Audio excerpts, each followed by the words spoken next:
Soviet scientists were aware of the fact that organs isolated from the whole organism could survive in a living state, similar to how organs work in a living being. But in order to achieve this, certain artificial conditions needed to be maintained.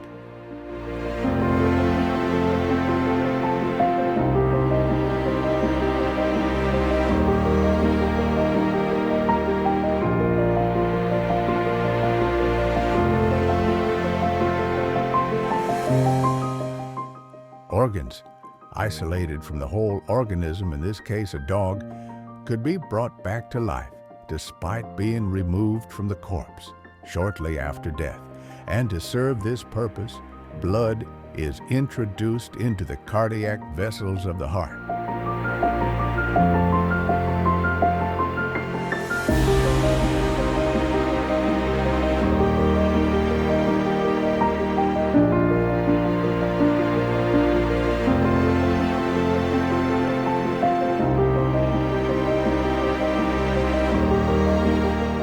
The same is done with the lungs of the organism.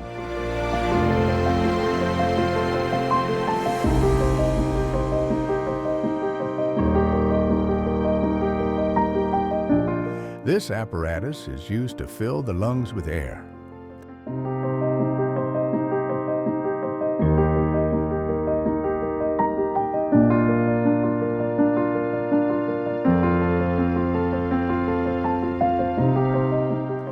Venous blood, or the deoxygenated blood, is forced into the lungs with the help of the pump seen here.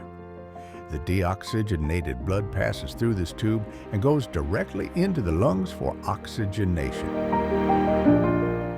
The lungs oxygenate the blood. The venous blood is now oxygenated blood.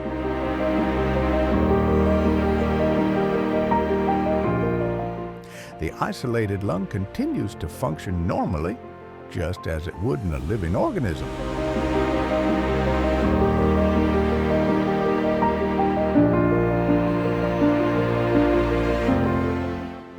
The arterial pump pulls the blood from the arterial reservoir and pumps it into the head, while the venous pump carries deoxygenated blood away from the head.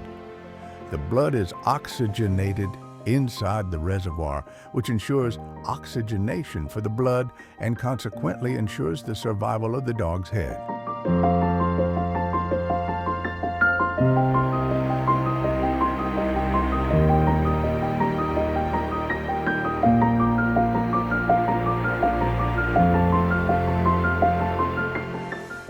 The isolated head lives on for several hours and reacts to external stimuli.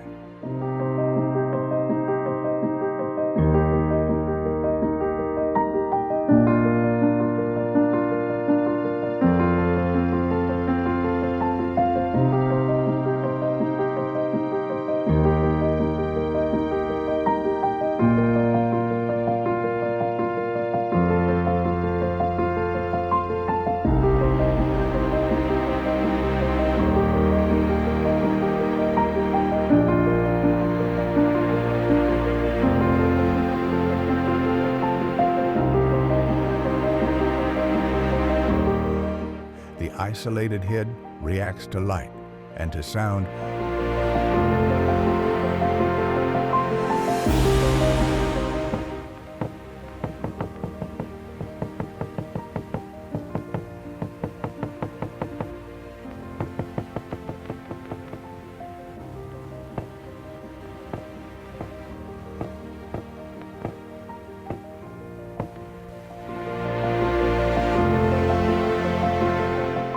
Revival of isolated organs enabled scientists to revive the whole organism. The revival of the whole organism is made possible by the apparatus here called the autojector. The autojector serves the functions of the lung and the heart.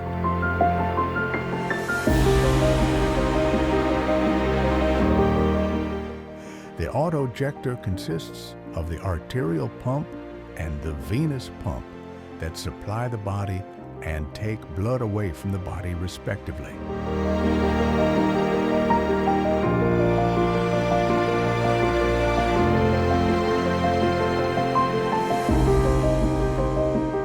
In this way, the autojector serves the functions of the heart and the lungs.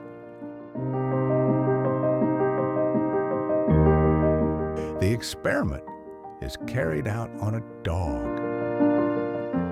A substance that prevents blood from clotting is introduced into the dog's blood while it's under the effect of an anesthetic.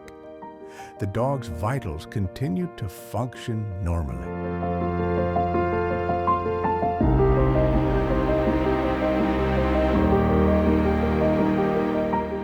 The dog reacts normally to touch and light.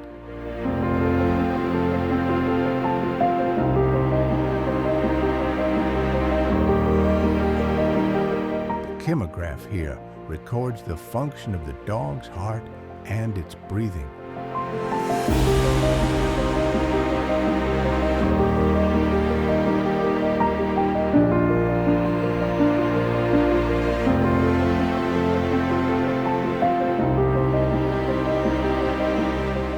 The experiment begins, and all the blood is drained from the carotid artery.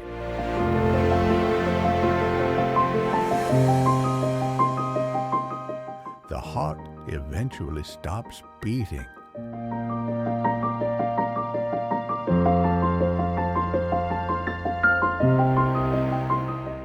This is one of the animal's last gasps. And this is the dog's final breath.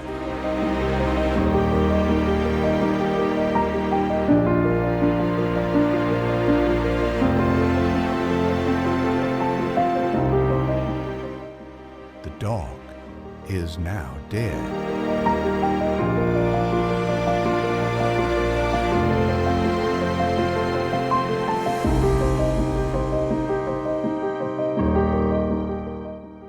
Without interference from the autojector, death is certain.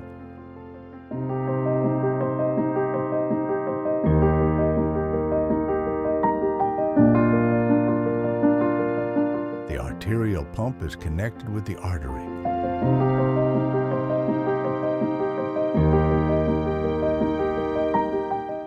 The venous pump is connected with the vein.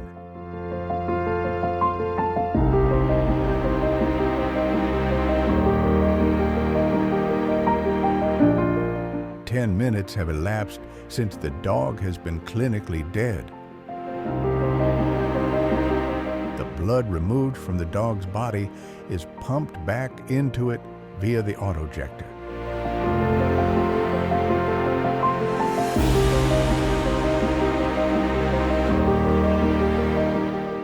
The artificial blood circulation by the autojector causes the heart to start beating again.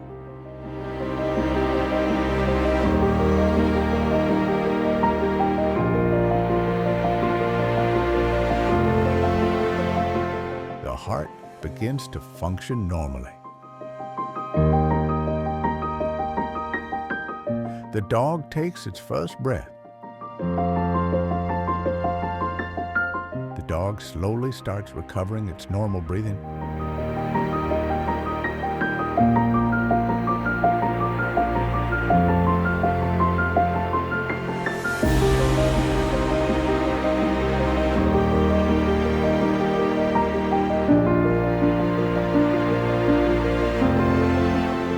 The dog starts breathing normally, and its condition is now normal.